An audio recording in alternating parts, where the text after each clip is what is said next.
La mañana de mi boda, leí una carta que mi novia le había escrito a otro hombre mientras yo ajustaba la corbata frente al espejo. La doblé sin decir una sola palabra, la guardé en el bolsillo del traje y caminé hasta el altar a esperarla. Lo que hice después fue lo más frío y calculado que he hecho en mis 47 años de vida. Antes de continuar, suscríbete al canal, activa la campanita, porque todos los días tenemos nuevas historias. Deja tu like y cuéntanos en los comentarios desde qué ciudad nos estás viendo. Me llamo Adrián Montes Quintero, 47 años, ingeniero civil de estructuras con más de 20 años de carrera en proyectos de infraestructura. El tipo de hombre que revisa 2 veces los cálculos antes de firmar un plano, que confía en los números porque los números no improvisan. Eso creía yo. El 8 de junio de 2023, amaneció seco y caluroso en Valladolid. Uno de esos sábados de principios de verano en los que el sol lleva horas trabajando antes de que la mayoría de la gente abra los ojos. Había dormido 3 horas escasas, no exactamente por nervios, sino por esa vigilia extraña que tienen los días grandes, cuando el cerebro se niega a soltar el hilo de lo que viene, aunque el cuerpo ya no pueda más. Llegué al Salón Encinar a las 8:45 de la mañana. La ceremonia estaba programada para las 12. Quería revisar el arco floral, confirmar que la mesa de firmas estuviera en el lugar correcto, asegurarme de que nada faltara. Llevo 2 décadas comprobando que los detalles no fallen antes de que las cosas sucedan. Ese día no iba a ser diferente. Valentina Ruiz Pascual y yo llevábamos 2 años de noviazgo y 3 meses de preparativos. La conocí en una cena de trabajo en el otoño de 2021, presentados por un colega de proyecto. Ella era técnica en gestión logística, inteligente, precisa, con una manera de hablar que daba peso a cada conversación. Me enamoré con la lentitud propia de los hombres de mi edad, sin arrebatos, pero con convicción real. A los 47, uno no se mueve por impulso. Uno evalúa, sopesa y decide. Yo decidí que quería compartir lo que me quedaba de vida con ella. Entré al salón por la puerta lateral del personal. Saludé a Inés Gallardo, la coordinadora del evento, 36 años, tablilla de notas en la mano. Le pregunté por las flores del arco. Ya llegaron a las 8 en punto, me dijo, frescas y perfectas, todo según lo acordado. Le agradecí y seguí hacia el interior. El salón estaba vacío y en silencio. Las sillas blancas dispuestas en 2 bloques perfectos, el pasillo central despejado, la luz de la mañana entrando oblicua por los ventanales del lado este. Olía a azahar y a madera barnizada. Hay algo extrañamente solemne en un salón de bodas antes de que llegue nadie, cuando el espacio todavía no carga con el peso de las expectativas ajenas. Revisé la mesa de firmas, todo en orden. Empecé a girar para volver hacia la entrada. Entonces lo vi. Un papel doblado en el suelo junto a la silla colocada a la derecha del arco. Era el lugar que Inés había reservado para Valentina, donde descansaría unos minutos antes del inicio. El papel era blanco, tamaño folio, doblado en 3 partes con precisión. Pensé que era alguna nota de la coordinadora o quizás la lista de invitados que alguien había dejado caer sin darse cuenta. Me agaché, lo recogí. Sentí el peso del papel en los dedos. Liviano. El tipo de liviano que tienen las cosas antes de que uno sepa lo que contienen. Lo abrí. La letra era de Valentina. La reconocí antes de terminar de desdoblar el papel. Ese modo suyo de inclinar levemente las vocales hacia la derecha, la manera en que la V larga tiene siempre un pequeño trazo ascendente al final.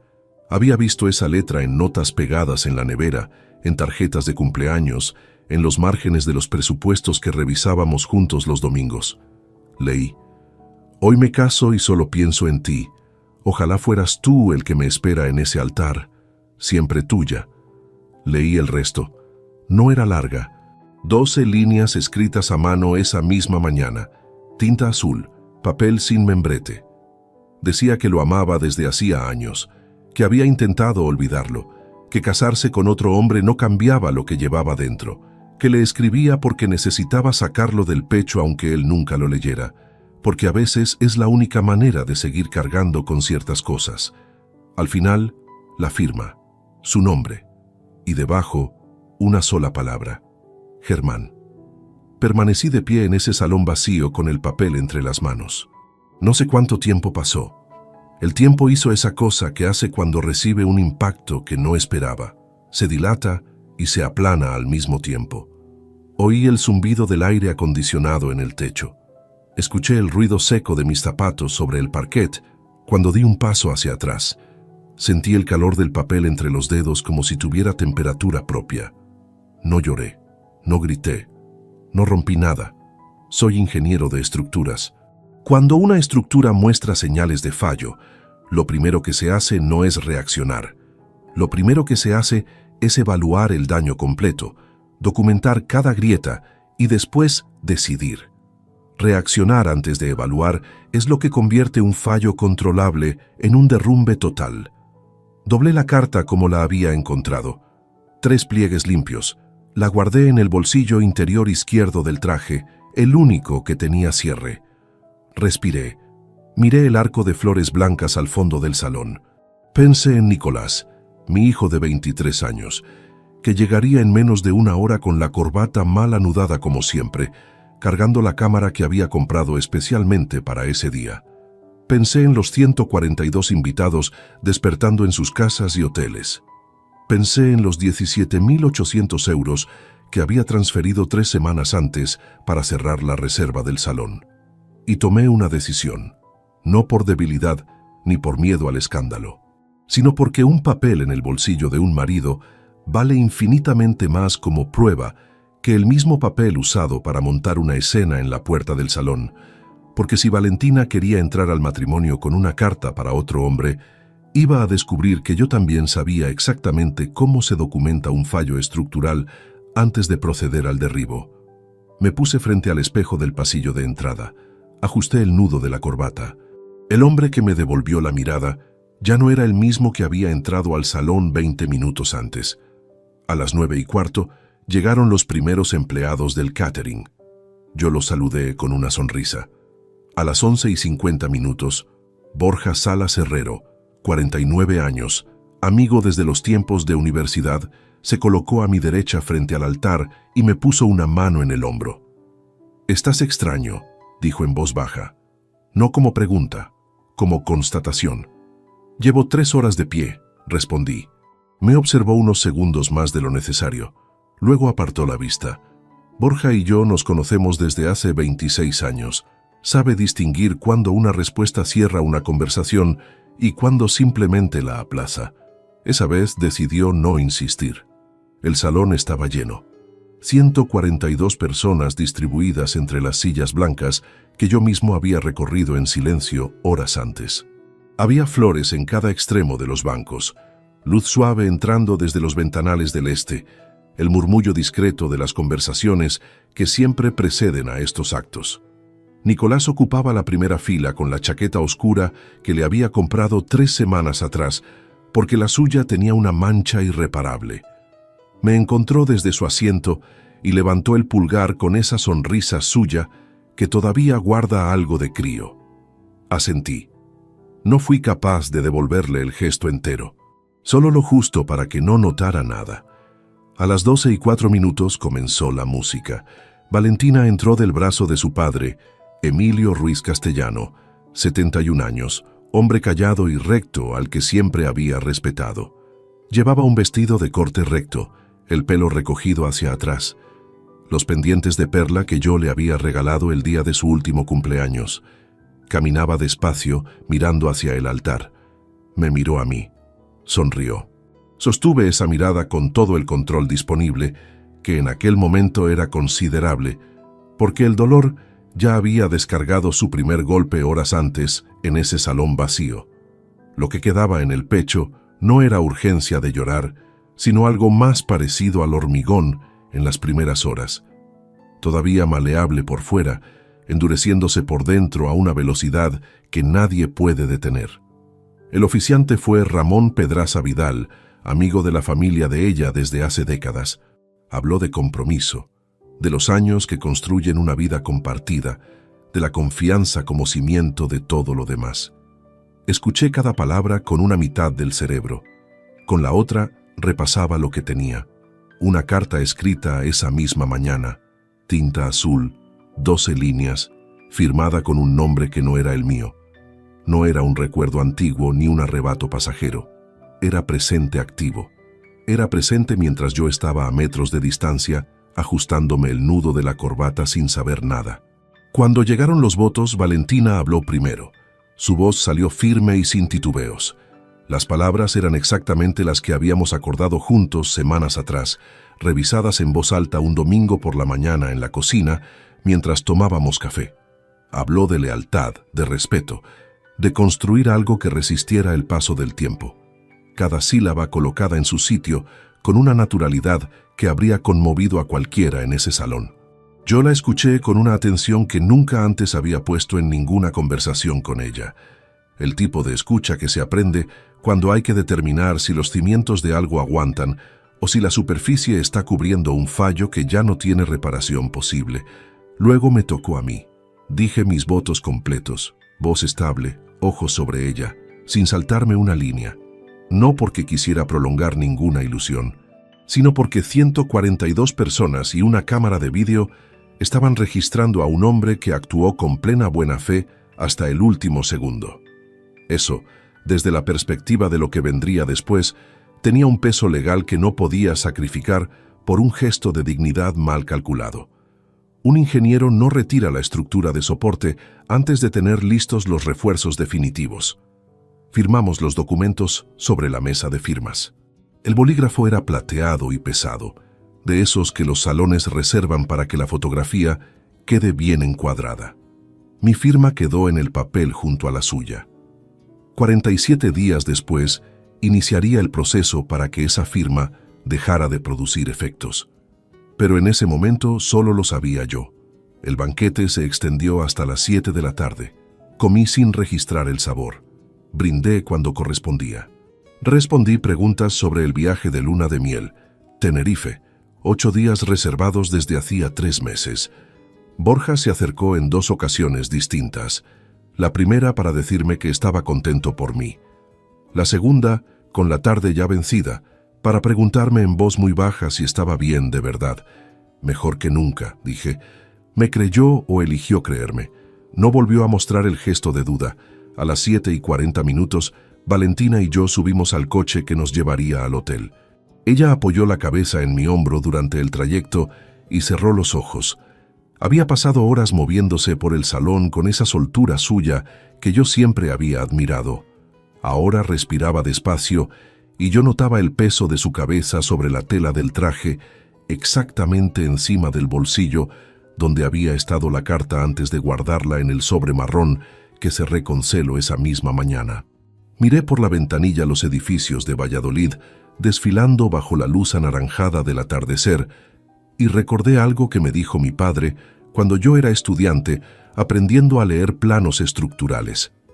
Adrián, cuando algo falla, nunca actúes antes de tener el mapa completo del daño. Si intervienes sobre lo que ves sin entender lo que no ves todavía, puedes arrastrar lo que todavía sirve junto con lo que ya no tiene solución. Lo que tenía en la maleta era evidencia de un fallo. Pero el mapa seguía incompleto. No sabía quién era Germán con precisión. No sabía cuánto tiempo llevaba esto. No sabía cuántas capas había debajo de esas 12 líneas. Mientras ese mapa no estuviera completo, no iba a mover nada. En Tenerife hice lo que se esperaba. Cené, caminé, respondí conversaciones. Por las noches, cuando Valentina dormía, me sentaba frente al balcón con el Atlántico oscuro al fondo y empezaba a repasar los últimos 2 años buscando los momentos que ahora exigían otra lectura. El nombre Germán lo había escuchado una única vez. Una noche de enero de 2022, en una cena con amigos suyos. Alguien lo mencionó de pasada y Valentina desvió el tema con una fluidez que entonces me pareció completamente normal. Ahora esa fluidez tenía otro nombre. 8 días en Tenerife. 8 noches con el mar de fondo y un sobre marrón en el bolsillo lateral de la maleta. Cuando el avión aterrizó de regreso y recogí el equipaje en la cinta, algo había cambiado en la manera en que me sostenía por dentro. No era paz ni resignación. Era la lucidez específica que aparece cuando uno acepta la magnitud real de un problema y deja de gastar energía en negarlo. Había confiado sin verificar. Ese error ya estaba cometido y no tenía devolución. Lo que sí podía controlar era lo que venía después. De regreso en Valladolid, retomamos la rutina con una normalidad que desde mi posición tenía algo de teatro cuidadosamente sostenido. Valentina volvió a su trabajo el lunes siguiente al regreso. Yo retomé mis proyectos 2 días después, la vida exterior de 2 personas recién casadas. El tercer día desde que volvimos, mientras desayunábamos, Valentina abrió su bolso y empezó a revisarlo con esa concentración específica de quien busca algo que sabe que debería estar ahí. Sacó la cartera, el estuche de maquillaje, el llavero, un sobre pequeño con recibos. Volvió a meter todo. Volvió a abrir. No dijo nada. La observé desde el otro lado de la mesa sin apartar los ojos del periódico que sostenía. Pasé 2 páginas sin leer una sola línea. Esa misma tarde la escuché llamar a Inés Gallardo. La conversación duró 4 minutos y la mantuve en la periferia auditiva mientras revisaba unos planos sobre la mesa del estudio con la puerta entreabierta. Valentina preguntó si entre los objetos recogidos tras el evento había aparecido una hoja suelta, quizás debajo de una silla cerca del arco. Inés debió responder que no, porque Valentina insistió brevemente describiendo el papel como una lista de cosas personales, nada importante, pero me gustaría recuperarla si aparece. Una lista de cosas personales, nada importante. Guardé esa frase en un lugar preciso de la memoria, donde se conservan los detalles que todavía no tienen su sitio completo, pero que tarde o temprano lo encuentran. Los días siguientes Valentina revisó 2 veces más el bolso grande que había llevado el día de la boda. Abrió el neceser de viaje de Tenerife con una minuciosidad que no cuadraba con buscar crema solar. En ningún momento me preguntó si yo había visto algo en el salón aquella mañana. Eso también era información. Una persona que pierde una lista de la compra pregunta a todos los que estuvieron cerca. Una persona que pierde algo que no puede nombrar solo busca en silencio. El sobre marrón con la carta estaba guardado dentro de un archivador azul en el armario de mi despacho, entre documentos de obra. El archivador tenía etiqueta: Proyecto Ribera Norte, fase 2. Nadie que no fuera yo lo abría. Empecé a trabajar con lo que tenía. Germán, sin apellido en la carta, sin referencia precisa. Solo un nombre al cierre de una despedida y el peso de años que alguien había decidido no soltar aunque se comprometiera con otro. Recordé la cena de enero de 2022 en casa de Paloma Duarte, 44 años, compañera de Valentina. Unas 12 personas alrededor de una mesa, conversaciones que se cruzaban, el tipo de noche en que uno escucha fragmentos de vidas ajenas sin retenerlos. Cerca del postre, una mujer llamada Susana había dicho algo del tipo: ¿Y Germán sigue en Madrid? Valentina respondió con una sola frase breve y pasó a otro tema antes de que yo pudiera preguntar quién era.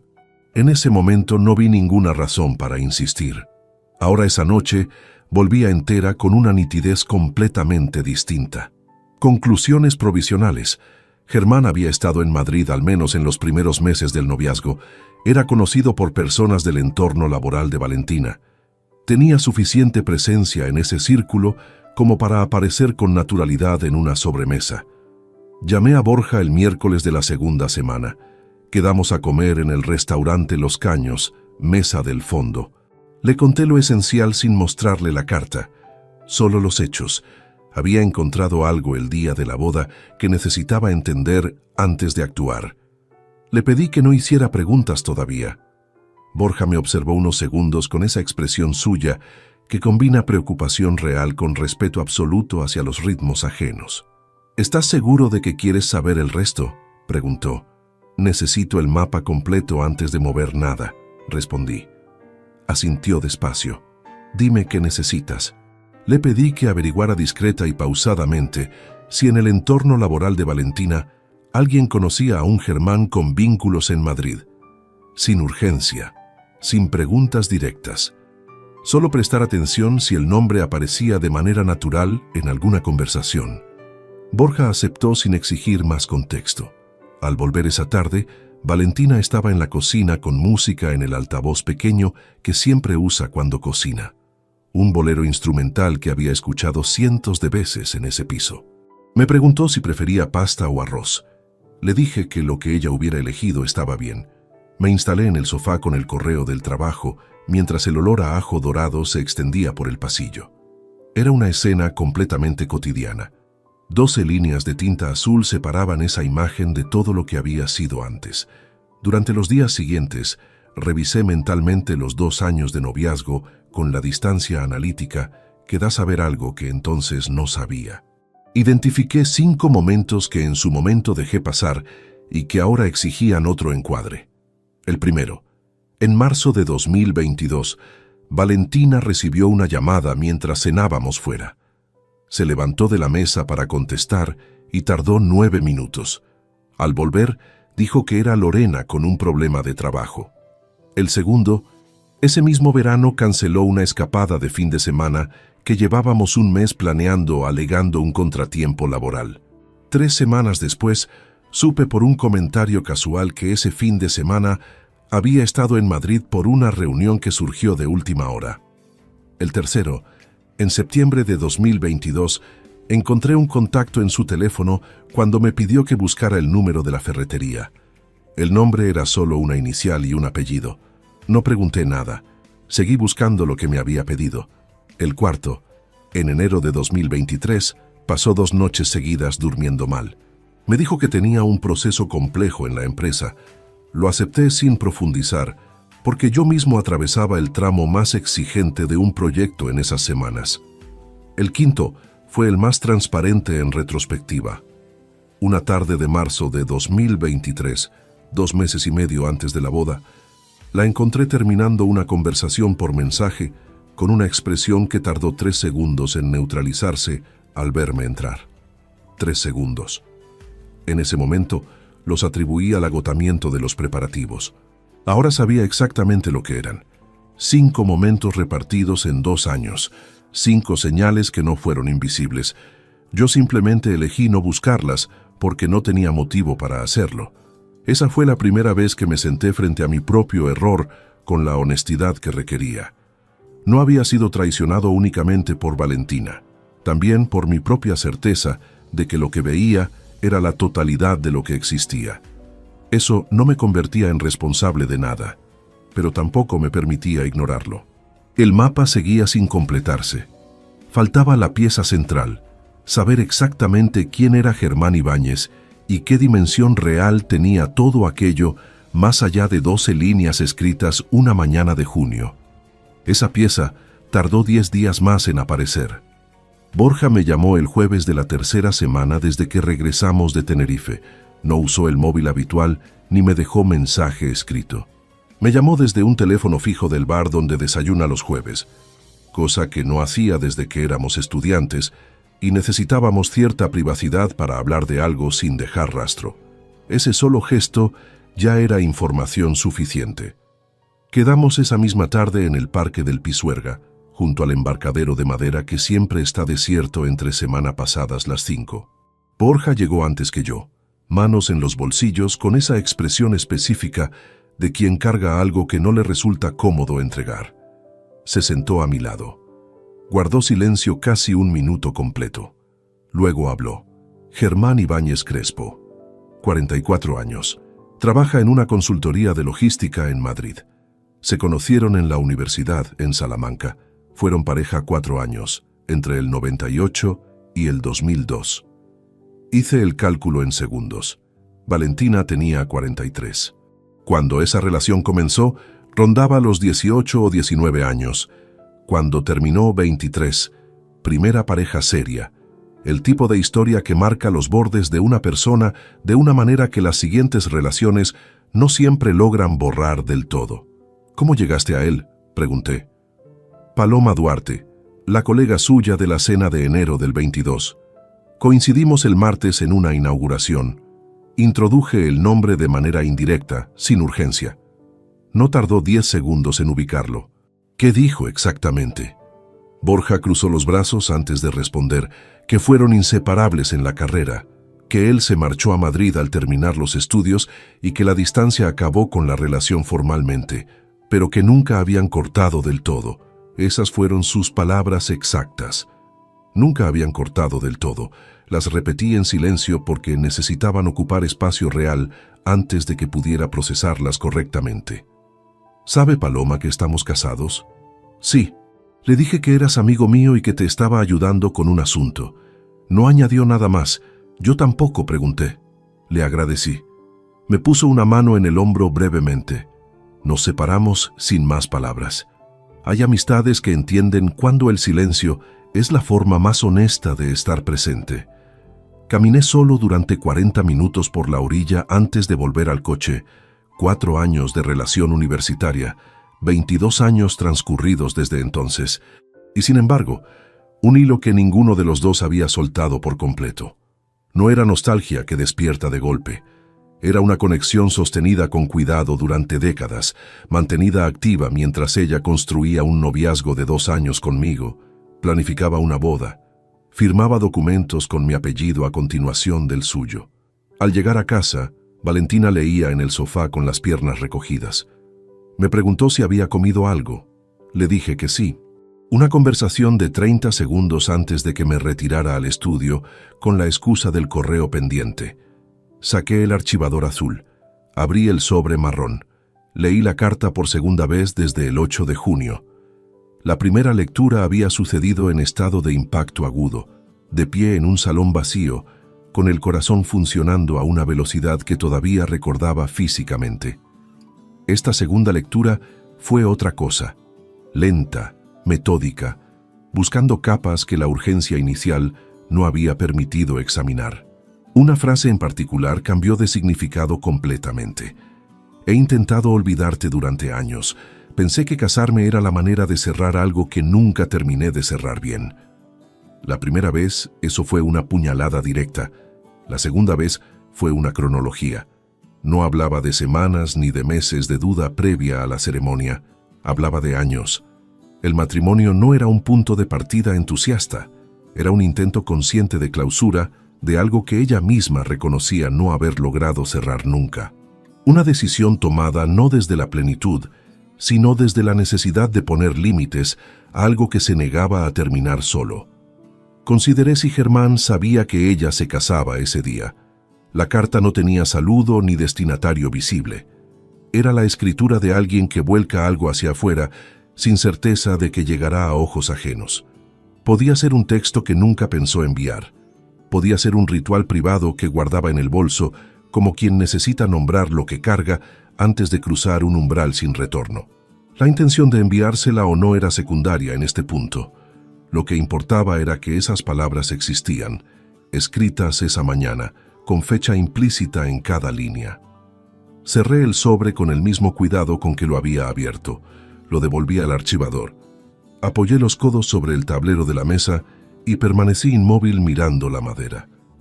Llevaba 3 semanas sosteniendo esto solo, no por orgullo sino por cálculo puro. Quien actúa con información parcial permite que el otro defina el terreno de respuesta. Yo no iba a concederle esa ventaja a nadie. Pero esa noche, por primera vez desde el salón vacío, el peso de lo que cargaba se hizo físico de una manera que no había sentido antes. Una presión detrás del esternón que no cedía con la respiración. Había construido 2 años enteros con alguien que durante ese mismo tiempo había estado en algún nivel que solo ella conocía en su totalidad, en otro lugar. No completamente presente, no completamente mía. No era rabia lo que sentí. La rabia requiere energía que ya no estaba dispuesto a invertir en algo que no fuera funcional. Era la diferencia entre el cálculo sobre papel y la medición real sobre el terreno. Siempre existe un margen entre ambos. Lo que determina si un proyecto es viable o inviable es si ese margen resulta absorbible o si destruye todo lo que se había levantado encima. Este margen no era absorbible. Quedaba todavía una parte del mapa sin completar. Los estados de cuenta de los meses previos a la boda contenían movimientos que había registrado mentalmente sin examinar con detenimiento. porque entonces no tenía motivo para hacerlo. Ahora sí lo tenía. Esa sería la siguiente capa, y cuando estuviera abierta, el cuadro completo estaría listo para lo que tenía que venir. Los extractos de la cuenta conjunta llegaban en formato digital al correo que compartíamos desde 4 meses antes de la boda. Una cuenta abierta en febrero de 2023 específicamente para centralizar los gastos del evento. Salón, catering, fotografía, floristerías, viaje. La idea había sido de Valentina y me había parecido razonable. Orden administrativo, nada más. O eso creí. Entré al portal del banco un martes por la noche, pasadas las 11, con Valentina ya dormida y la casa en silencio, excepto por el zumbido constante del servidor del estudio. Descargué todos los movimientos desde la apertura de la cuenta hasta la fecha. 137 operaciones en 4 meses y medio. Las exporté a una hoja de cálculo y empecé a clasificarlas por concepto, importe y destinatario. Los primeros 40 minutos no arrojaron nada inesperado. Salón Encinar, 17.800 euros en 2 pagos. Catering, Hermanos Vallejo, 8.400 euros. Estudio fotográfico Naranjo y Cia, 2.300 euros. Floristerías, Belén, 960 euros. Todos los cargos que yo mismo había aprobado, algunos firmados conjuntamente. Otros con la tarjeta asociada que Valentina manejaba para los trámites cotidianos. Luego llegué al bloque de transferencias salientes. Había 17 en total, realizadas en intervalos irregulares entre el 3 de marzo y el 28 de mayo de 2023. La primera era de 600 euros, la última de 2.100. Las intermedias oscilaban entre 400 y 1.800.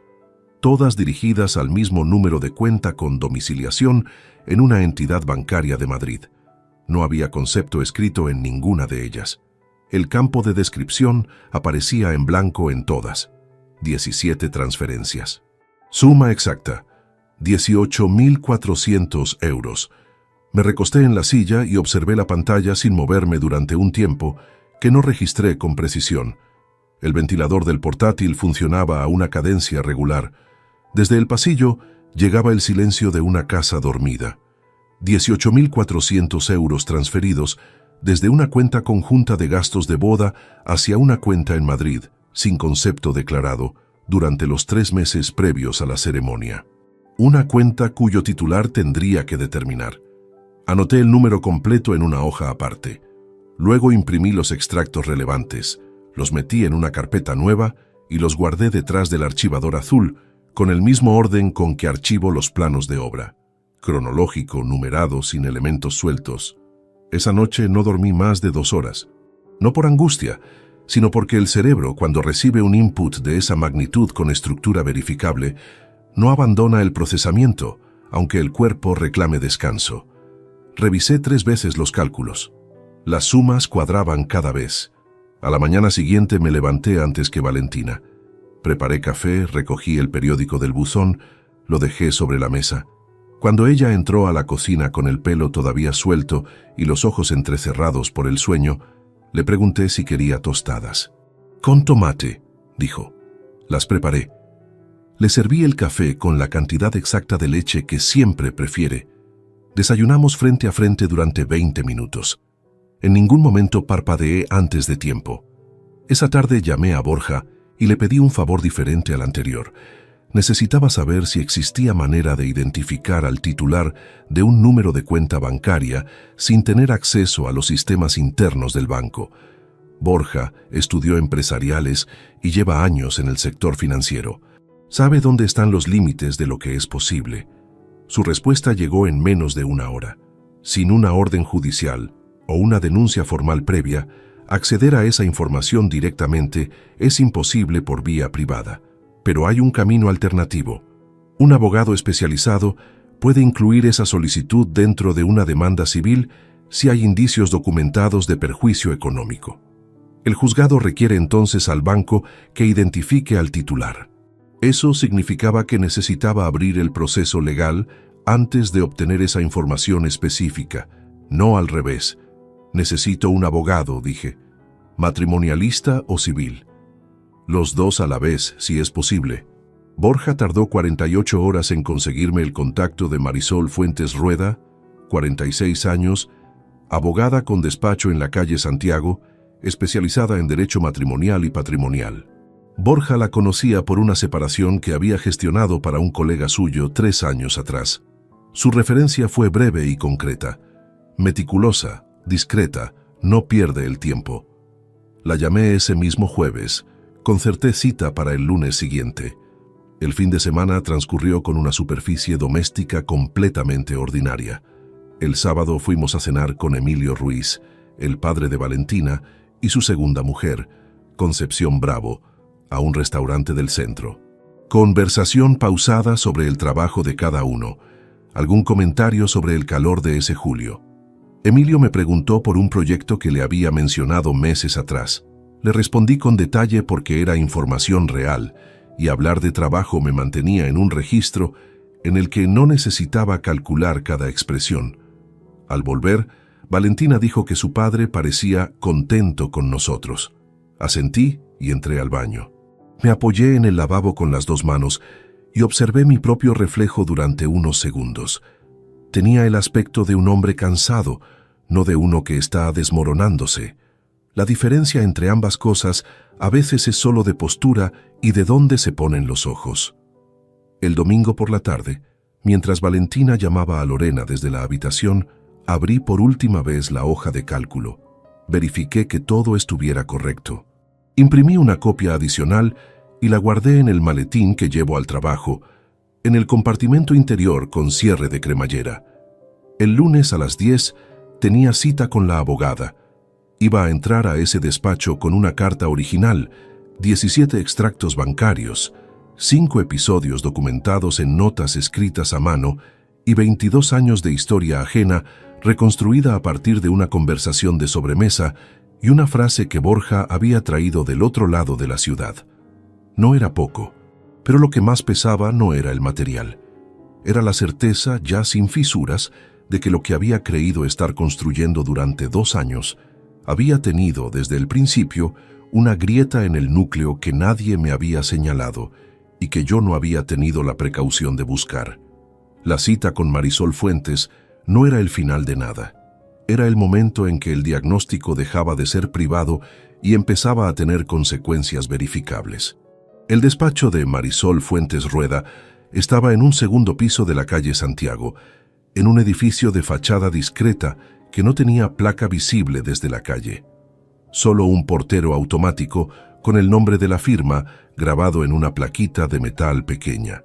El tipo de lugar al que no se llega por azar, sino por recomendación de alguien que conoce la diferencia entre un abogado competente y uno en quien también se puede confiar. Llegué a las 10 menos 5. La sala de espera tenía 3 sillas tapizadas en gris, una planta alta junto a la ventana y ninguna revista sobre la mesa baja. El silencio era de los que se construyen con intención, no de los que aparecen por descuido. Marisol salió a recibirme exactamente a las 10. 46 años, estatura media, traje azul oscuro, el pelo corto, recogido sin adornos. Apretón de manos firme y seco.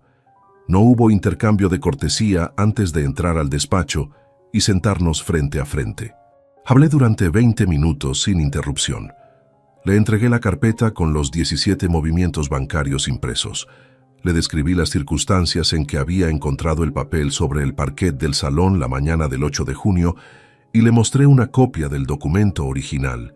Ella leyó cada página con una concentración metódica que no dejaba escapar ningún detalle, sin expresión que adelantara ninguna conclusión. Cuando terminé, levantó los ojos del último folio. ¿Cuándo firmaron el acta matrimonial? El 8 de junio de este año. ¿Cuánto tiempo de convivencia formal desde entonces? 53 días contando hoy. Anotó ambos datos sin comentario. Luego preguntó si la apertura de la cuenta conjunta había sido suscrita por los dos o únicamente por ella. Le expliqué que ambos habíamos firmado el contrato en la entidad, pero que la tarjeta asociada para operaciones del día a día la gestionaba Valentina de manera exclusiva desde el principio. Marisol colocó el bolígrafo sobre el bloc. Se apoyó ligeramente hacia atrás en el respaldo y habló con la misma cadencia con que se expone un diagnóstico cuando los datos ya no admiten matices favorables. Tiene usted dos vías posibles. La primera es la nulidad matrimonial por dolo. Solicitar que el matrimonio sea declarado nulo desde el origen por haber existido engaño en el consentimiento. Es una vía procesalmente más larga y más exigente en términos probatorios, con resultados menos previsibles. La segunda es el divorcio con demanda civil por apropiación indebida de fondos comunes. Más directa, mejor sostenida con la documentación que ha traído hoy, y con consecuencias económicas para la otra parte claramente reguladas. ¿Cuál recomienda? El divorcio con la demanda adjunta. Los 18.400 euros transferidos sin concepto declarado desde una cuenta de titularidad compartida hacia una cuenta cuyo receptor usted desconocía son suficientes para sustentar el caso, siempre que el proceso judicial nos permita identificar al titular.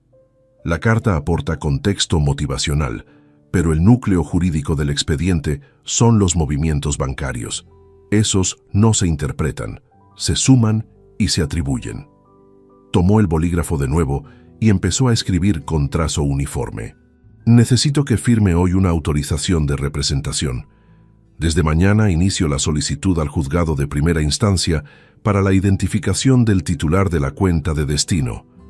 En paralelo, le recomiendo desvincular su nómina de ese número de cuenta cuanto antes, sin urgencia visible, sin modificar ningún otro aspecto de la rutina financiera compartida. ¿Plazo estimado para tener el expediente listo? Entre 3 y 5 semanas para el dossier completo, con el titular identificado y la demanda redactada. Los tiempos del juzgado a partir de ahí suelen rondar los 2 meses para la primera citación. Firmé la autorización antes de levantarme. Marisol me entregó una copia sellada y me acompañó hasta la puerta sin añadir nada innecesario. Antes de cerrar, una indicación final dicha en voz baja pero con peso preciso. Mientras el proceso esté en curso, no altere su conducta doméstica de ninguna manera perceptible. Cualquier cambio brusco puede ser utilizado para argumentar que usted actuó de mala fe. Normalidad absoluta hacia el exterior. Es exactamente lo que llevo haciendo desde el 8 de junio, respondí. Me observó un instante sin mover la expresión. Entonces siga igual. Está funcionando. Salí a la calle Santiago a las 11:10. El sol de julio golpeaba ya con toda su carga sobre los adoquines. Me aflojé ligeramente el nudo de la corbata y caminé hasta el aparcamiento sin prisa, con el maletín bajo el brazo y el recibo sellado en el bolsillo interior de la chaqueta. Durante las 3 semanas siguientes construí el expediente con la misma metodología con que afronto cualquier proyecto de ingeniería, verificando cada elemento por separado antes de incorporarlo al conjunto, asegurando que ninguna pieza debilitara lo que el resto sostenía. Llevé al despacho de Marisol los extractos originales, una declaración escrita y fechada que recogía los 5 episodios del noviazgo que ahora exigían otra lectura, y la copia autentificada del documento hallado en el salón. Marisol presentó la solicitud de identificación del titular ante el juzgado de primera instancia, bajo el argumento de presunta apropiación indebida de fondos comunes. El auto judicial llegó en 16 días. La entidad bancaria respondió dentro del plazo reglamentario con la información requerida. El titular de la cuenta era Germán Ibáñez Crespo. No fue una sorpresa. Lo que sí resultó diferente fue ver ese nombre impreso en un documento con membrete judicial y número de expediente asignado. Hay una distinción concreta entre saber algo con certeza propia y tenerlo certificado por un organismo que no admite interpretaciones alternativas. El primero te sostiene. El segundo te da terreno firme sobre el que apoyar cada paso siguiente. Marisol me llamó esa misma tarde. El titular es quien usted sospechaba. Esta semana redacto la demanda de divorcio con la solicitud de restitución de fondos adjunta. La presentamos el lunes. Adelante, dije. Colgué. Estaba en el aparcamiento subterráneo de la oficina, dentro del coche, con el motor apagado y la luz artificial del techo proyectando sombras planas sobre el salpicadero. Afuera, la tarde de agosto cargaba sobre Valladolid con esa densidad pesada del verano cuando no llega viento desde el norte. El asfalto devolvía el calor acumulado desde la mañana, como si la ciudad entera estuviera soltando algo que había guardado demasiado tiempo. El expediente estaba completo, cada transferencia con fecha, importe y destinatario verificado de forma oficial. La autoría del papel establecida por comparación caligráfica. Los antecedentes relacionales documentados a través de testimonios indirectos recogidos por escrito. Un matrimonio de 53 días construido sobre una historia que nunca había terminado del todo. Solo quedaba elegir el momento preciso del confronto. Y ese momento no lo iba a determinar ningún análisis estructural ni ningún cálculo de probabilidades. Lo iba a señalar el instante exacto en que sostener la apariencia de normalidad dejara de ser una ventaja procesal y se convirtiera en un coste que yo mismo me estaba imponiendo sin que sirviera ya para ningún propósito útil. Ese instante se acercaba. Lo notaba cada mañana en la forma en que sostenía conversaciones sobre lo cotidiano, mientras una parte de mí permanecía completamente ajena a cuanto ocurría en esa cocina. No quedaba mucho para aquello. La demanda estaba redactada. Marisol la presentaría el lunes siguiente. Lo que me separaba del confronto ya no era información incompleta ni material insuficiente, sino únicamente el tiempo que necesitaba el sistema judicial para recibir el escrito y asignarle número de registro. Quedaban 4 días. 4 días de mantener una apariencia doméstica que llevaba semanas costándome más de lo que cualquier proyecto de ingeniería me había exigido nunca. No por las palabras, que con la práctica se vuelven mecánicas, sino por la energía constante que consume sostener una postura sin que el cuerpo la traicione. La mandíbula apretada a horas que no corresponden, el silencio ligeramente más largo de lo natural antes de responder a algo banal, la distancia milimétrica que se instala en los gestos cotidianos cuando la mente habita otro lugar. El viernes anterior a la presentación de la demanda, trabajé desde el estudio de casa por la mañana. Tenía sobre la mesa el dossier completo que había entregado a Marisol, los extractos bancarios originales, las notas manuscritas con los 5 episodios del noviazgo, la copia de la carta, todo ordenado en una carpeta de cartón gris sin etiqueta visible, colocada en el lateral derecho del tablero, porque necesitaba revisar por última vez que no faltara nada antes de guardarla definitivamente. A las 12:15 escuché la puerta del dormitorio. Valentina había pedido esa mañana trabajar desde casa también. Lo hacía una vez a la semana desde el principio del verano, algo habitual en su empresa durante los meses de calor. Entró al estudio sin llamar, como siempre había hecho. Iba a preguntarme algo sobre el almuerzo. Lo deduje por el tono antes de que terminara la frase.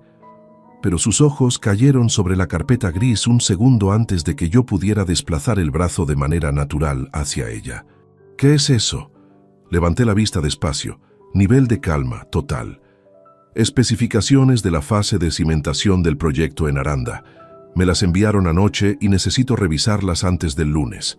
La observé sostener la mirada sobre la carpeta exactamente 3 segundos. Luego volvió a mirarme. ¿Comes en casa? Sí, lo que tengas. Asintió y salió. Sus pasos cruzaron el pasillo hacia la cocina. Esperé hasta escuchar el sonido del grifo antes de coger la carpeta y guardarla en el maletín con el cierre de cremallera bajo el segundo plano de los documentos de obras reales. No fue un momento de alivio. Fue la confirmación de que el margen de riesgo había aumentado por el simple acto de descuidar la posición de un objeto sobre una superficie. Un error que no podía permitirme repetir en los días que quedaban. Comimos sin incidencias. Valentina habló de una compañera de trabajo con la que tenía una desavenencia menor sobre un reparto de tareas. Yo escuché y respondí lo suficiente para que la conversación siguiera su curso sin interrupciones. El aceite del sofrito olía a laurel y a pimentón. La luz del mediodía entraba recortada por la persiana bajada a la mitad. Por la tarde salí a caminar sin destino durante 1 hora larga. El calor de agosto en Valladolid Aplasta con una horizontalidad sin sombra que en otro momento me habría resultado agobiante. Esa tarde la agradecí. Hay algo en el calor físico intenso que obliga al cuerpo a ocuparse de sí mismo y deja la mente en un estado de suspensión que se parece al descanso aunque no lo sea del todo. Volví a las 6:30. La voz de Valentina llegaba desde la habitación con la puerta casi cerrada. Llamada telefónica. Reconocí el tono que usa con Lorena porque tiene una cadencia específica, más relajada en la sintaxis, con pausas más largas. Me detuve en el pasillo sin adentrarme, apoyado en la pared lateral, con el par de llaves todavía en la mano. No hice ningún gesto deliberado de escucha. Simplemente no me moví.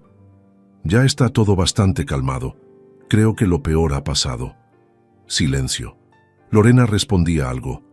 No ha dicho nada raro. Está como siempre, con el trabajo y sus cosas.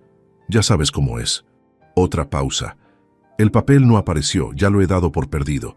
Lo importante es que nadie lo vio. Bajó ligeramente el volumen en las últimas palabras, no por prudencia, sino por el tono específico de quien dice en voz alta algo que solo necesita escuchar otra persona de confianza. Crucé el pasillo hacia la cocina sin hacer ruido innecesario. Me serví un vaso de agua. Lo sostuve con las dos manos sobre el fregadero y miré por la ventana el patio interior del edificio. Una maceta con geranios marchitos, una bicicleta encadenada a la barandilla, la pintura descascarada de la pared de enfrente. Lorena Cano Vidal sabía. No era una suposición que se apoyaba en una sola frase. Era la confirmación de una complicidad que había funcionado en silencio durante meses. Valentina no hablaba así con alguien que desconoce el contexto. Esa conversación era de dos personas que compartían la misma información desde antes, que ya no necesitaban explicarse nada porque el marco de referencia era común y conocido. Lo que Lorena sabía con exactitud era algo que yo no podía determinar desde afuera. Podía saber del papel, podía saber de Germán, podía saberlo todo desde mucho antes de la boda. Pero lo que sí era indiscutible era que había estado presente en algún nivel de ese secreto y que en ningún momento, en ninguna de las veces que coincidimos durante los preparativos o en la propia ceremonia, había dicho una sola palabra que me orientara hacia ninguna parte. Había dos tipos de silencio ante la traición ajena, el de quien no sabe y el de quien sabe y elige no intervenir porque proteger al propio vínculo tiene más peso que cualquier otra consideración. Lorena había elegido el segundo. Eso la colocaba en un lugar distinto al de Valentina, pero no en un lugar neutro.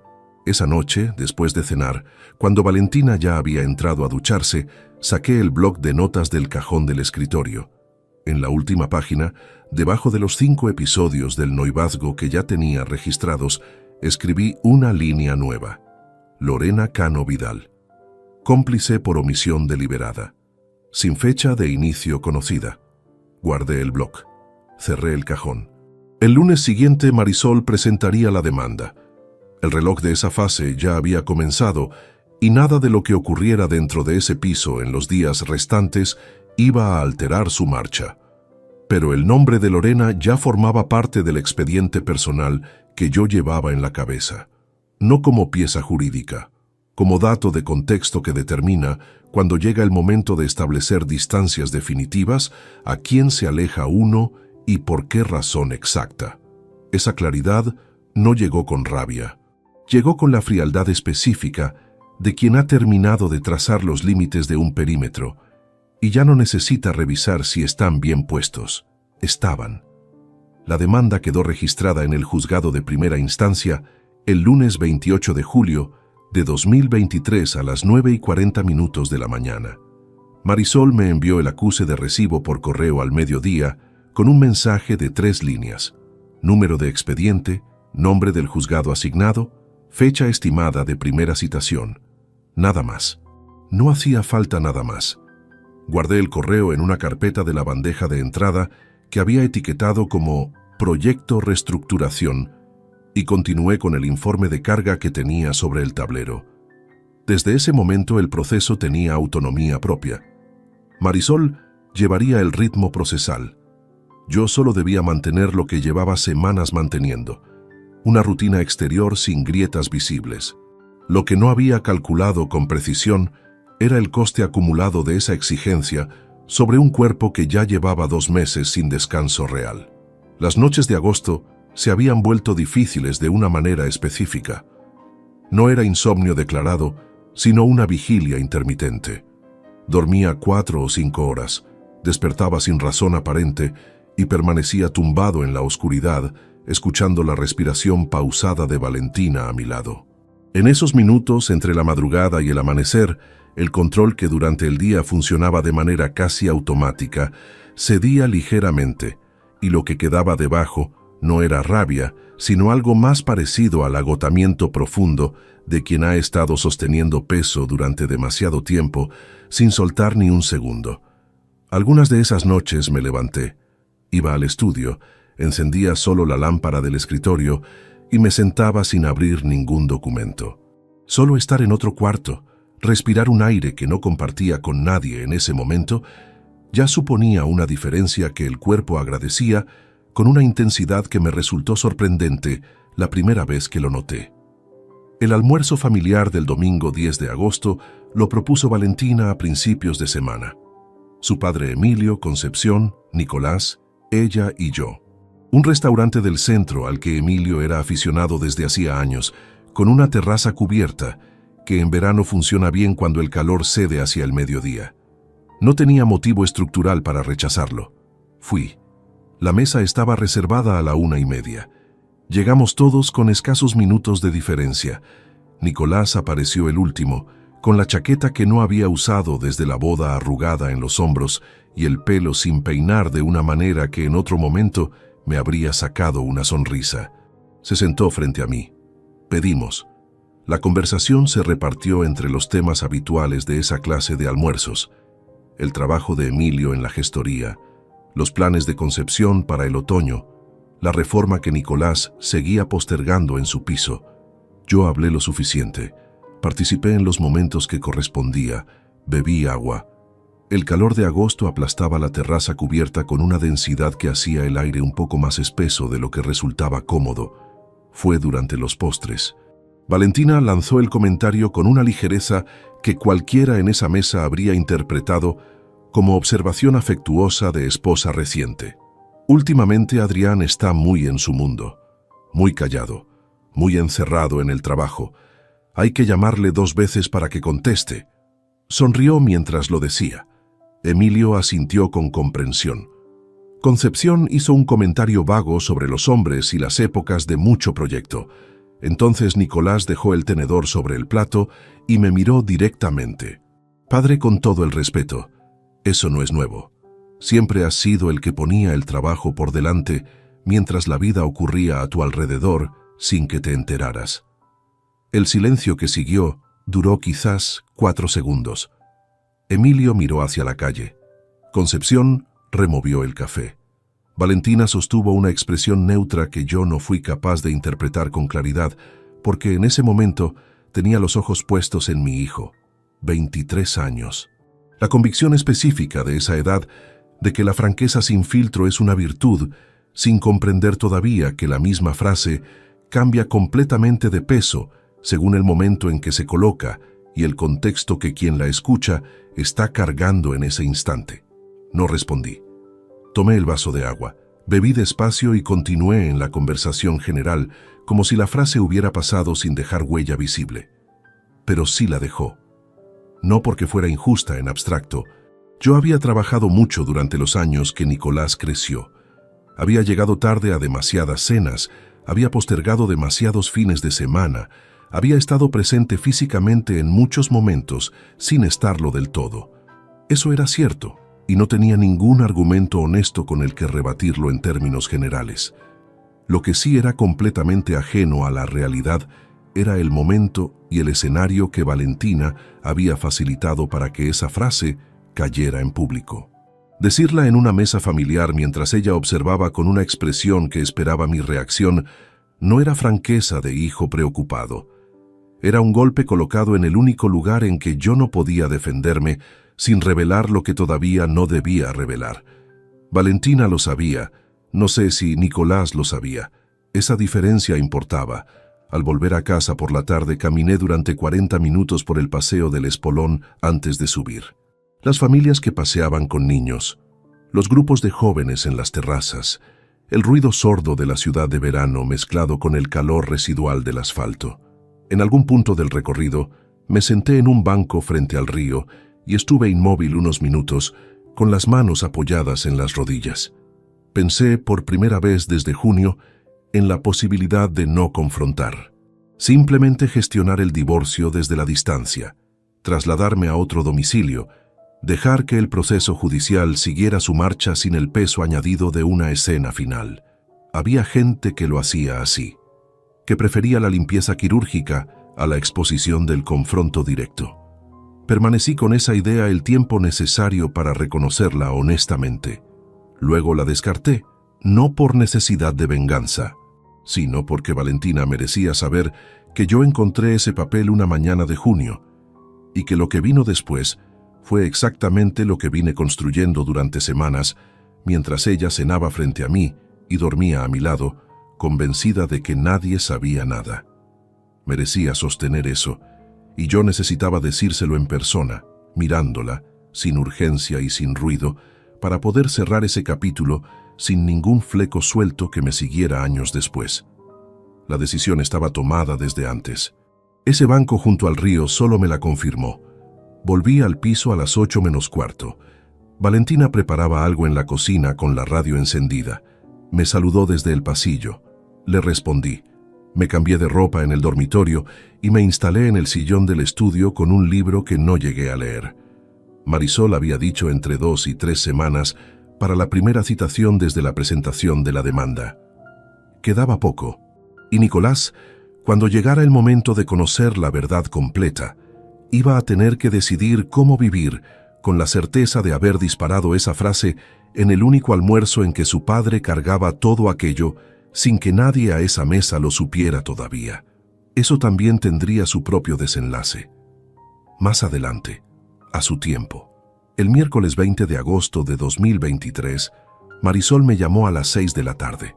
El juzgado ha enviado la notificación de admisión. Fecha de primera audiencia, 23 de septiembre. Valentina Ruiz Pascual será notificada formalmente en los próximos días por el Servicio de Actos de Comunicación del juzgado. ¿Cuánto tiempo tiene desde que recibe la notificación para acceder a la demanda completa? Días hábiles. En cuanto le sea entregada, el expediente queda disponible para su representación legal. Lo que eso significaba era concreto. En cualquier momento de la semana siguiente, un notificador judicial se presentaría en el domicilio o el lugar de trabajo de Valentina con un sobre que le explicaría, con membrete oficial y número de expediente, que su marido había interpuesto demanda de divorcio con solicitud de restitución de fondos por valor de 18.400 euros. Antes de que eso ocurriera, yo quería ser el primero en decírselo. No por crueldad, sino porque 73 días de silencio merecían un cierre que no dependiera de un sobre entregado por un desconocido en la puerta de una oficina. Esa noche, Valentina llegó a casa a las 8 menos cuarto con una bolsa del supermercado y la agenda del trabajo bajo el brazo. La escuché entrar desde el estudio, cerré el portátil, fui al salón y coloqué 3 cosas sobre la mesa de comedor antes de que ella llegara al pasillo. La carta original, dentro de una funda de plástico transparente. Los 17 extractos bancarios impresos, grapados en orden cronológico. La primera página de la demanda de divorcio, con el número de expediente y el nombre del juzgado asignado en la parte superior. Valentina entró al salón con la bolsa todavía en la mano. Sus ojos fueron directamente a la mesa. Se detuvo. El silencio duró 4 segundos exactos. ¿Qué es esto? La voz salió sin inflexión reconocible, ni pregunta real ni reacción genuina. Solo palabras de relleno mientras el cerebro procesaba lo que los ojos ya habían entendido. Lo que parece, dije. Dejó la bolsa en el suelo. Se acercó. Cogió la funda de plástico con 2 dedos, como si el contacto con el material le resultara de algún modo distinto al que esperaba. ¿De dónde ha salido esto? Del suelo del salón encinar. a las 9:45 de la mañana del 8 de junio, junto a tu silla, antes de que llegara nadie. Soltó la funda sobre la mesa. Se giró hacia mí con una expresión que reconocí antes de que hablara. Era la expresión de quien todavía evalúa si existe algún ángulo desde el que el problema pueda manejarse. Eso es privado.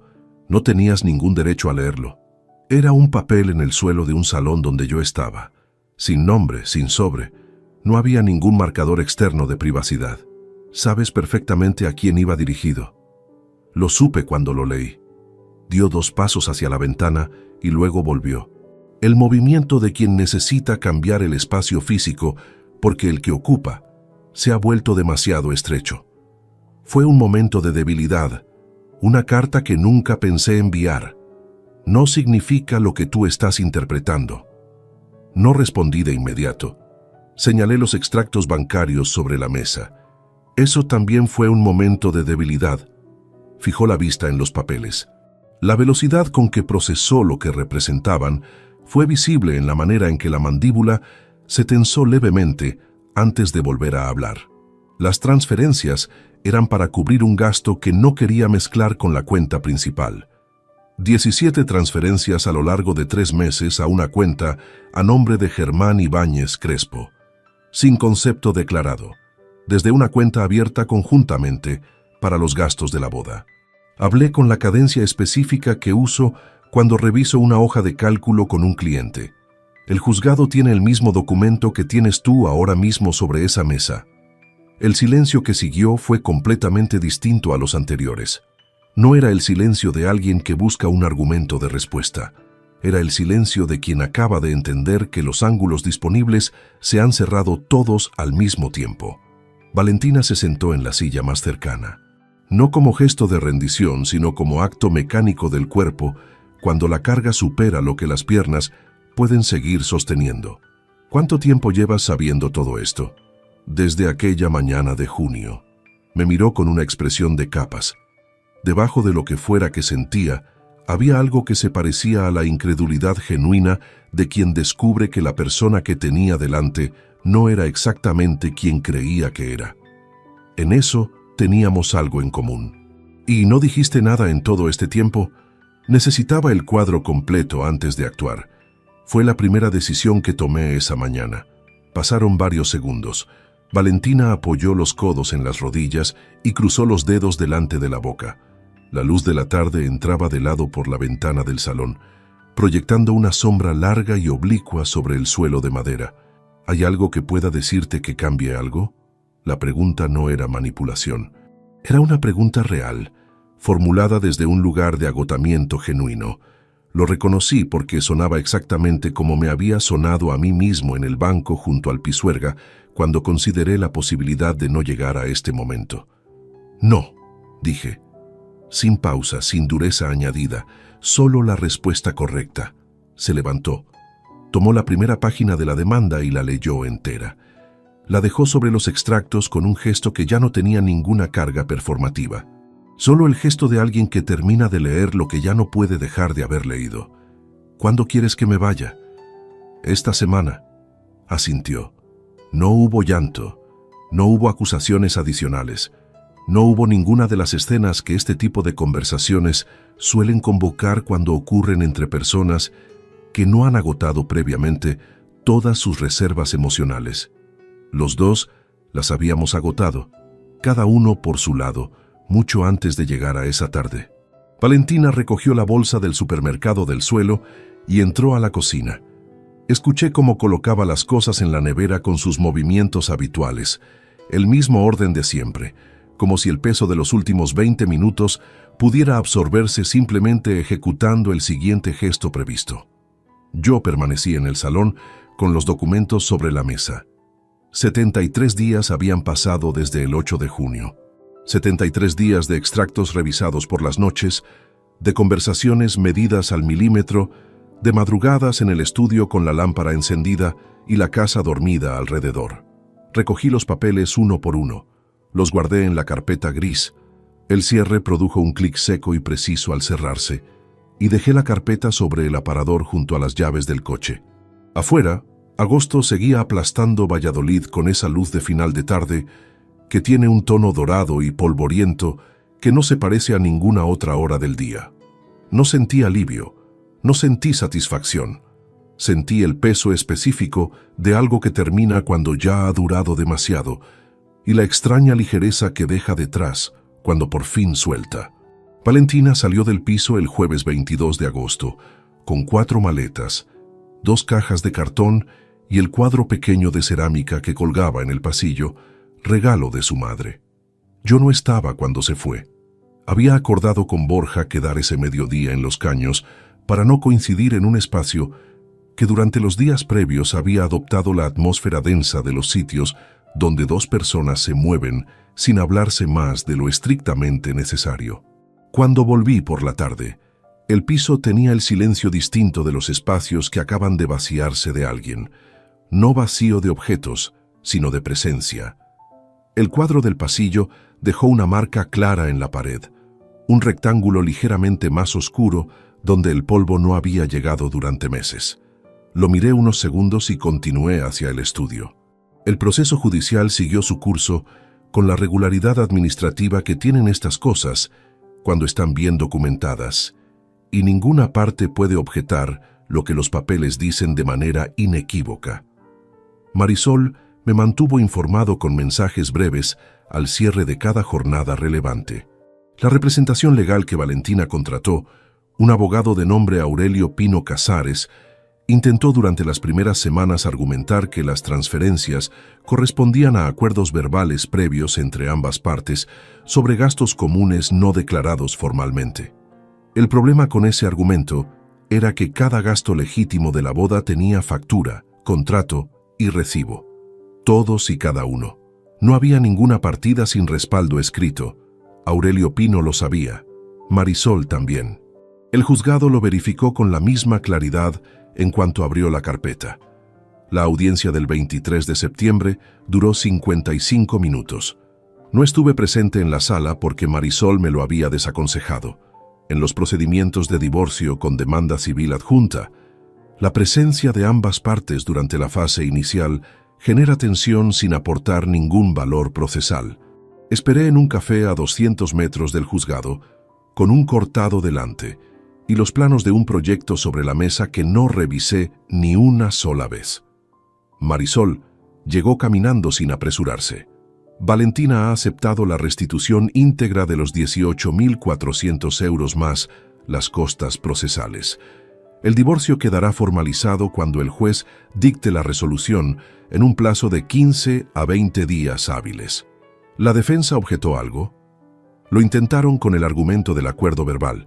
El juez lo desestimó antes de que terminaran de desarrollarlo. Asentí, le agradecí. Nos despedimos en la acera con el mismo apretón seco y firme del primer día en la calle Santiago. La transferencia de restitución llegó en 3 tramos entre octubre y noviembre. 18.400 euros exactos, fraccionados por acuerdo entre los representantes legales. El último tramo entró el 4 de noviembre. Cerré el portal del banco y no volví a abrir esa sección del sistema durante el resto de la semana.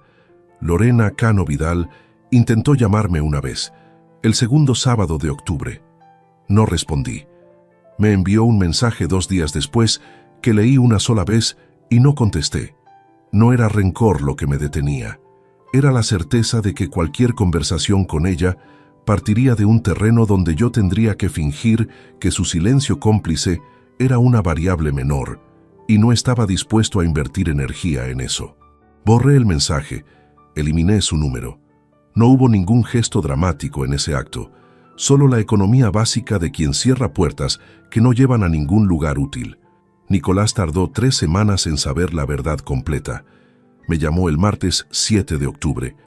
Había hablado con Borja, que le había explicado lo esencial sin entrar en detalles que no le correspondía dar. Su voz tenía una textura diferente a la habitual, más contenida, más cuidadosa con cada palabra. ¿Por qué no me dijiste nada? Porque no era el momento. Padre, lo que dije en ese almuerzo, lo sé. Silencio breve al otro lado. Dije algo que no debí decir sin saber lo que tú estabas cargando en ese momento. sin conocer nada de lo que estaba pasando. Lo que dijiste era cierto en términos generales. Trabajé demasiado durante años que no se recuperan. Eso no cambia porque el contexto de aquel domingo fuera el que era. Pero no era ni el momento ni el lugar. No, no lo era. Otro silencio. Nicolás esperaba una apertura, una señal de que la conversación nos devolvía a un territorio conocido. Yo no la di porque no sería honesto darla. ¿Podemos quedar?, preguntó finalmente. Cuando quieras, respondí. Pero quiero que entiendas algo antes. Lo que dijiste ese domingo en ese contexto delante de esa gente, mientras yo llevaba semanas sosteniendo todo aquello solo, no desaparece porque ahora conozcas la historia completa. Entiendo que no sabías, pero la ignorancia no borra el peso de la frase en el instante exacto en que cayó. No hubo crueldad en cómo lo dije, solo precisión.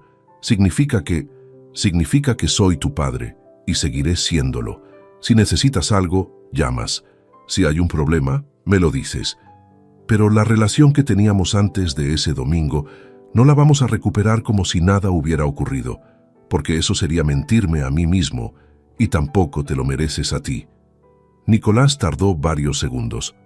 De acuerdo, dijo.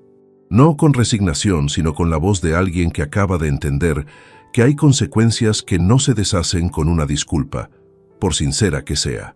Quedamos 2 semanas después en un bar del centro. Hablamos de su trabajo, de asuntos concretos y sin carga emocional añadida. Pagué yo. Nos despedimos en la puerta con un abrazo breve. Él me sostuvo un segundo más de lo habitual. Caminé hacia el aparcamiento sin girarme. Las obligaciones de padre las cumplí con la misma regularidad de siempre. Llamadas cuando correspondía, disponibilidad ante asuntos reales, presencia en las fechas que no admiten ausencia. Pero la intimidad, esa cosa específica que se construye durante años a través de los gestos pequeños, y la confianza que no necesita demostración continua, no volvió. Y Nicolás, en cada encuentro, lo sabía. Lo notaba en la temperatura exacta de mis respuestas, en el espacio que yo dejaba siempre, ligeramente más abierto de lo que antes habría dejado. Ese era el aprendizaje, no el castigo. Aprender que las palabras en los momentos equivocados dejan marcas que no siempre admiten reparación completa, y que la buena intención posterior, aunque real y apreciada, no opera como borrador. La resolución judicial del divorcio llegó el 16 de octubre de 2023. El matrimonio había durado 47 días. El invierno llegó a Valladolid ese año con la puntualidad exacta que tienen los cambios de estación cuando uno no está pendiente de otra cosa.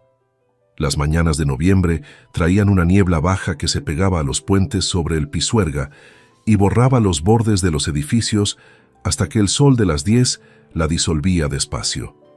Yo lo observaba desde la ventana del estudio mientras esperaba que el café enfriara lo suficiente para beberlo. La vida exterior había recuperado su forma habitual con una facilidad que en los primeros días me resultó casi extraña. El trabajo siguió con la misma densidad de siempre. Reuniones de obra, revisión de planos, visitas a proyectos en distintos puntos de la provincia. Los lunes tenía reunión de equipo a las 9. Los jueves comía habitualmente con Borja. Los fines de semana hacía lo que siempre había hecho cuando no había nada urgente que gestionar. Leer, caminar, ocupar las horas de una manera que no requería justificación ante nadie. Eso último era nuevo. No en el sentido de que antes tuviera que rendir cuentas de cada hora, sino en el sentido de que había desaparecido ese peso difuso que genera la presencia constante de alguien con quien se comparte un espacio sin compartir ya nada verdadero por dentro. Un peso que uno no identifica con claridad hasta que cesa, y el cuerpo registra su ausencia como quien nota por primera vez que llevaba semanas cargando algo innecesario en los bolsillos. Dormía entero. Eso fue lo primero que cambió de manera perceptible. Después de meses de vigilias cortadas y madrugadas en el estudio con la lámpara encendida, el sueño volvió con una solidez que casi resultó sorprendente las primeras noches. No placidez exactamente, sino descanso real. El tipo que sucede cuando la mente no tiene ningún frente abierto, procesándose en silencio mientras el cuerpo finge descansar. Valentina me escribió una vez. Fue el martes 4 de noviembre, el mismo día en que llegó el último tramo de la restitución. No sé si la coincidencia fue consciente o fortuita. El mensaje era breve. Decía que había estado pensando en lo ocurrido y que quería hablar cuando yo considerara que había suficiente distancia, que no pedía nada concreto, solo hablar. Lo leí una vez. No respondí, no por rabia acumulada ni por el placer específico de dejar un mensaje sin respuesta, sino porque no había ninguna conversación posible con ella que pudiera aportarme algo que no tuviera ya, o que no hubiera decidido ya no necesitar. Ella había tenido 73 días de oportunidades, mientras yo dormía a su lado con una carta guardada en un archivador azul. El tiempo para hablar era cualquiera de esas noches, no el martes 4 de noviembre. Borja me preguntó una vez en diciembre cómo estaba de verdad. Le dije que bien. Él me observó con esa expresión suya que combina escepticismo afectuoso con respeto real hacia lo que uno decide no abrir. Bien como quien dice bien para no hablar del asunto, o bien de verdad. Bien de verdad, respondí, con matices pero bien. Me creyó. Tenía razón en creerme porque era cierto. No era la versión entusiasta del bien. No era el bien de quien ha encontrado una perspectiva nueva y luminosa sobre todo lo anterior. Era el bien quieto y funcional de quien ha atravesado algo con la estructura intacta y está, simplemente, al otro lado. Los encuentros con Nicolás se espaciaron a un ritmo que ninguno de los dos había acordado explícitamente, pero que ambos reconocíamos como el natural de la relación que quedaba. Cada 3 o 4 semanas, un café o una comida breve. Conversaciones sobre lo concreto. Su trabajo en la gestoría donde había entrado ese otoño. Algún proyecto mío, trámites sin mayor carga. Sin profundidad forzada ni incomodidad declarada. Solo la distancia exacta de dos personas que se conocen bien y han aceptado, cada una desde su lugar, que el vínculo entre ellas tiene ahora un perímetro diferente al de antes. Nicolás no volvió a intentar recuperar el tono anterior a ese domingo de agosto. Ese gesto, más que cualquier disculpa verbal, fue lo que más le reconocí en silencio. Entendía que había dicho algo en el momento equivocado y que eso tenía un peso que no se reducía solo con lamentarlo. Era suficiente entendimiento para seguir adelante dentro de los márgenes nuevos. Las obligaciones de padre las cumplí con la misma regularidad de siempre. Lo demás quedó donde quedó, sin dramatismo y sin negación. La carta seguía en el archivador azul. No la había movido desde que guardé los documentos en la carpeta gris la tarde del confronto. El sobre marrón en el interior, la carta dentro, la funda de plástico transparente encima. El archivador con la etiqueta Proyecto Rivera Norte, fase segundo en el lomo, entre los planos de obras reales y los documentos procesales que ya ningún organismo volvería a necesitar. Un compañero de trabajo al que le conté la historia en sus líneas generales me preguntó una vez si no pensaba destruirla. Le dije que no como reliquia ni como prueba de nada. Lo conservaba como calibrador. La carta existía y lo que describía existió. Guardarla era mantener el contacto exacto con la realidad de lo que había ocurrido, sin romantizarlo hacia la tragedia ni reducirlo a un simple accidente de recorrido.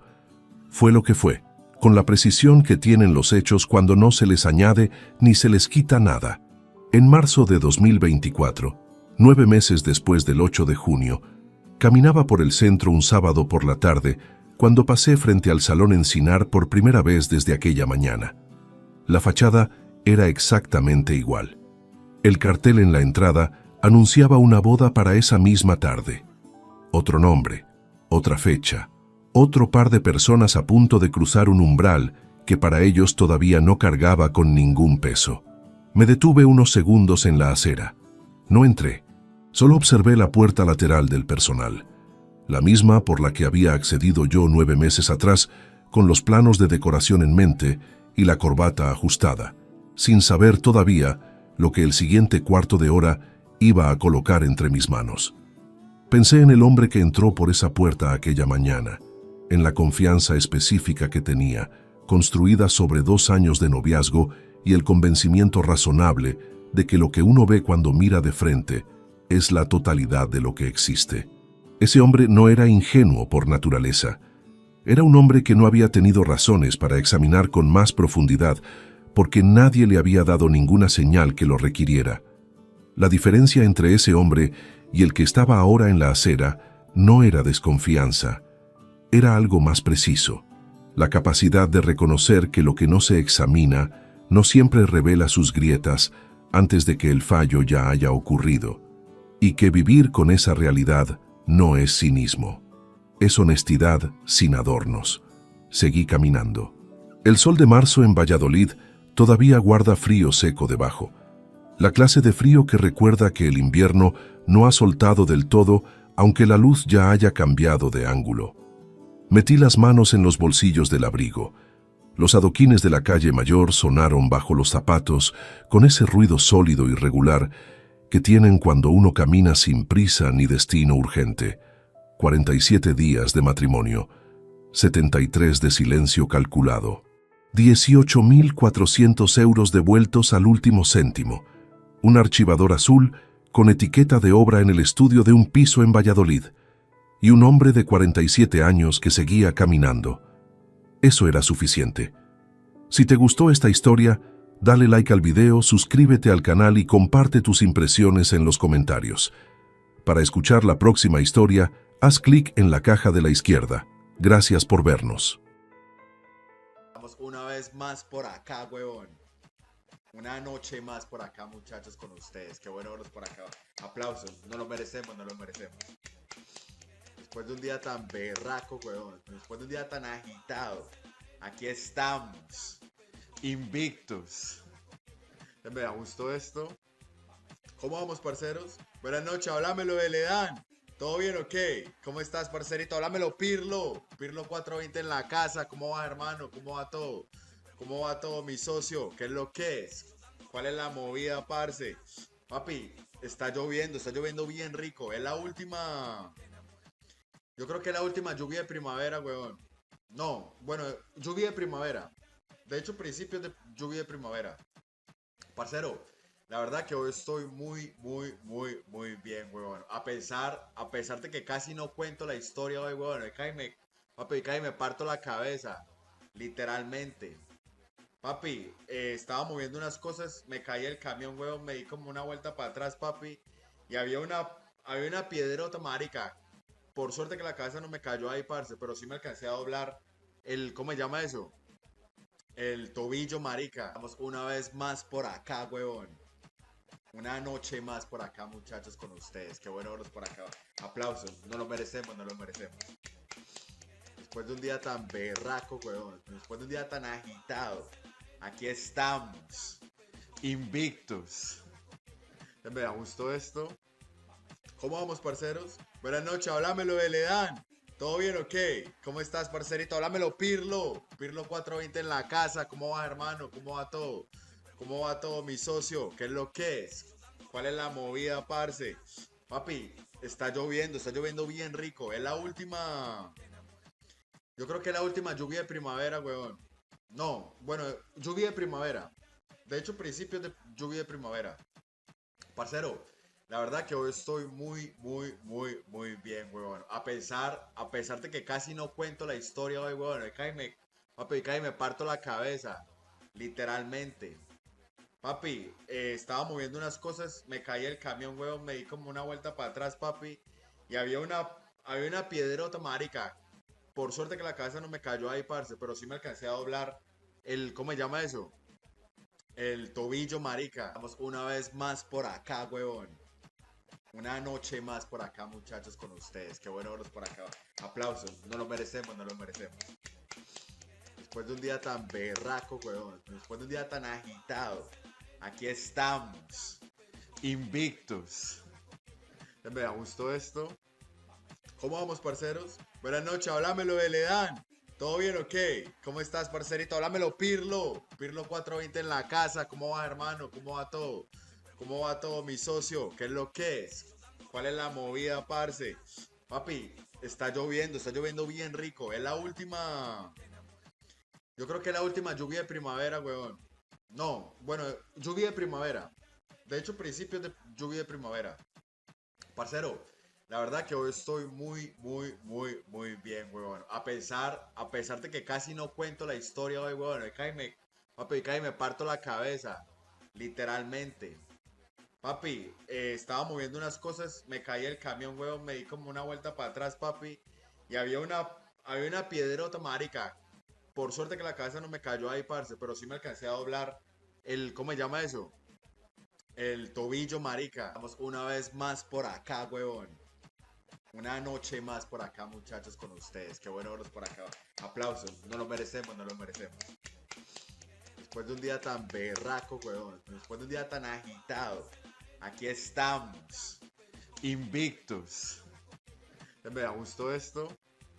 ¿Cómo vamos, parceros? Buenas noches, háblamelo de Ledán. ¿Todo bien o qué? ¿Cómo estás, parcerito? Háblamelo, Pirlo. Pirlo 420 en la casa. ¿Cómo va, hermano? ¿Cómo va todo? ¿Cómo va todo, mi socio? ¿Qué es lo que es? ¿Cuál es la movida, parce?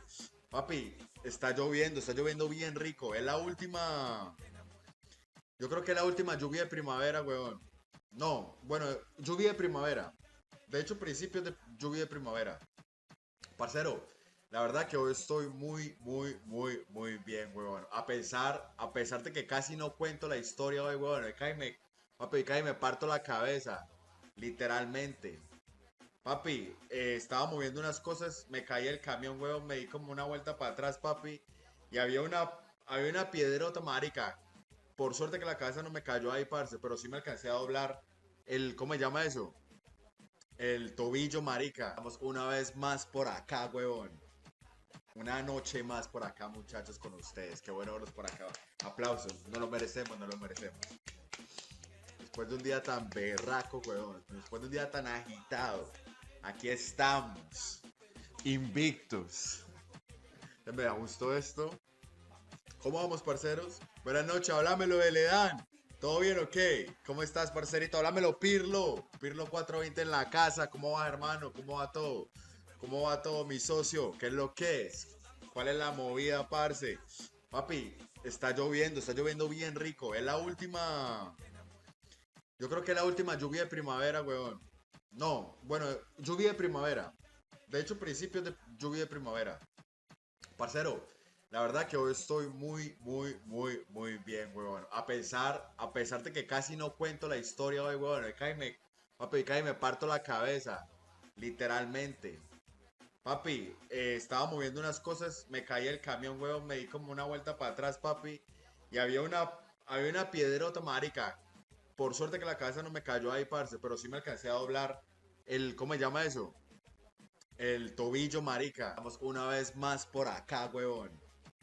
Una noche más por acá, muchachos, con ustedes. Qué bueno verlos por acá. Aplausos, no lo merecemos, no lo merecemos. Después de un día tan berraco, weón. Después de un día tan agitado. Aquí estamos. Invictus. Me da gusto esto. ¿Cómo vamos, parceros? Buenas noches, háblamelo de Ledán. ¿Todo bien o qué? ¿Cómo estás, parcerito? Háblamelo, Pirlo. Pirlo 420 en la casa. ¿Cómo va, hermano? ¿Cómo va todo? ¿Cómo va todo, mi socio? ¿Qué es lo que es? ¿Cuál es la movida, parce? Papi, está lloviendo bien rico. Es la última. Yo creo que es la última lluvia de primavera, weón. No, bueno, lluvia de primavera. De hecho, principios de lluvia de primavera. Parcero, la verdad que hoy estoy muy bien, weón. A pesar de que casi no cuento la historia hoy, weón. Papi, cae me parto la cabeza. Literalmente. Papi, estaba moviendo unas cosas, me caí el camión, weón, me di como una vuelta para atrás, papi. Y había una piedrota, marica. Por suerte que la cabeza no me cayó ahí, parce, pero sí me alcancé a doblar ¿cómo se llama eso? El tobillo, marica. Vamos una vez más por acá, weón. Una noche más por acá, muchachos, con ustedes. Qué bueno verlos por acá. Aplausos, no lo merecemos, no lo merecemos. Después de un día tan berraco, weón. Después de un día tan agitado. Aquí estamos. Invictus. Me da gusto esto. ¿Cómo vamos, parceros? Buenas noches, háblamelo de Ledán. ¿Todo bien o qué? ¿Cómo estás, parcerito? Háblamelo, Pirlo. Pirlo 420 en la casa. ¿Cómo va, hermano? ¿Cómo va todo? ¿Cómo va todo, mi socio? ¿Qué es lo que es? ¿Cuál es la movida, parce? Papi, está lloviendo bien rico. Es la última. Yo creo que es la última lluvia de primavera, weón. No, bueno, lluvia de primavera. De hecho, principios de lluvia de primavera. Parcero, la verdad que hoy estoy muy bien, huevón. A pesar de que casi no cuento la historia hoy, huevón. Papi, cae me parto la cabeza. Literalmente. Papi, estaba moviendo unas cosas, me caí el camión, huevón, me di como una vuelta para atrás, papi. Y había una piedrota, marica. Por suerte que la cabeza no me cayó ahí, parce, pero sí me alcancé a doblar ¿cómo se llama eso? El tobillo, marica. Vamos una vez más por acá, huevón. Una noche más por acá, muchachos, con ustedes. Qué bueno verlos por acá. Aplausos. No lo merecemos, no lo merecemos. Después de un día tan berraco, huevón. Después de un día tan agitado. Aquí estamos. Invictos. Me gustó esto. ¿Cómo vamos, parceros? Buenas noches, háblamelo de Ledan. ¿Todo bien o qué? ¿Cómo estás, parcerito? Háblamelo, Pirlo. Pirlo 420 en la casa. ¿Cómo va, hermano? ¿Cómo va todo? ¿Cómo va todo, mi socio? ¿Qué es lo que es? ¿Cuál es la movida, parce? Papi, está lloviendo bien rico. Es la última. Yo creo que es la última lluvia de primavera, weón. No, bueno, lluvia de primavera. De hecho, principios de lluvia de primavera. Parcero, la verdad que hoy estoy muy bien, huevón. A pesar de que casi no cuento la historia hoy, huevón. Papi, cae me parto la cabeza. Literalmente. Papi, estaba moviendo unas cosas, me caí el camión, huevón, me di como una vuelta para atrás, papi.